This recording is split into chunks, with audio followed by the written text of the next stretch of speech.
سلامتی خوبه در خونه اینا در خونه نه انگار جارو خسته اینا سازی خوبه سلامتی سازه گولاکا سازه نه مکسه سازه تیجه چی حال داره تلفون تا کای دادم نشم شکر کای تلفون تا دادم دینا سلامتیت خوبه تنجه چیکار کردی چی حال داری چند روزی اوضاع تا نشینده میگم ایتر نوار کردی منو بردن نشون دادن و چی خیلی گفت زنی های چو کردم؟ آخی نمیفهمی چی کار کردی خود گفت زدگی تا نمیدونی منو بردن نشون دادن تو گفتی که برای اوچه منو شهید کنی من بطره گاوم قربونی میکنی من تره 9 ماه دشکم گردوندم فهمیدی 2 سال سینه دادم 18 سالت کردم کن ششتم ریخ ششتم گاورت جموندم ایتی سگش نبود در روی دنیا فهمیدی برای تو من قربونی کنی و رحمت به پدرت به این گپ خبره زن دادم جیداد کردم تو ناموس که خونه تا آورد که برمد قدی زن و فرزند رفتی به اولوی دنیا را هیچ یه بار مادر میگوی من چند بار به تو زنگ زدم فهموندم بچم فایدت نمیرسه زلال نرسون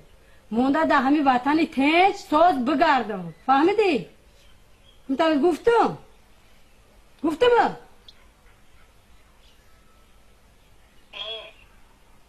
وای چی کار بته کردی و گفزنی و او کار کسبای ترا بینا همین که میگفتن بچه مو تنکه میگو خوب شیده بچه او تنه میکنم این نوروی ترا من ای دهانای مردم شنیده من عقلم نمیرسه که اینترنت بدرم که تو چیا گفته سادی چی گفت زده سادی داوجا میرم ببینم این گپ خبری ترا هزار رحمت به این مادر نگاه کنی تو همون روزای نمیدونی 3 ساله بودی گرزه شدیم نونی قاقه میخوردی در شکافه 46 استودنتو خطی عبدالرحیم اون روزا را فراموش کرده عصر 21 گه چنی دهنت بخور فهمیدی؟ من ترا خبرت کردم بچه گم نزنده ما را اینجا ما عذاب نداره من عذاب ندارم بچم در خونه کم شیشتگی بدم من ترا زایدم مانو چای تو نیستی من نمیپرسم که همون بچه تو چوی تا گم بزن تو بچه های رحمه میگردونی من ترا 100 بار هم نصیحت کردم بچم بچه ها تا فرزنده تا نگاه که همی عبدالرحیم همی تا کردن گوش کو عبدالرحیم همی تا کردن فهمیدی؟ میفارد که با 6 گولاکی تا هم تا شوه من 6 گولاکی را با کلا نمیگیرم فهمیدی؟ من همی غمی عبدالرحیم خطی گولاکاش بس نه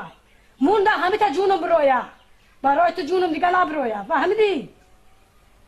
اگر همی 10 بچه هم گپ زدی با خدا قسم نه تلفون تا میبردارم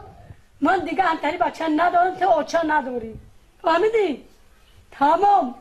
آخرون گپی من این همین اگر گپ زدی یه بار دیگه ایرو تیا گپ شنیدم آمین نام لا اکبر تمام اینا فکر که تو پگایده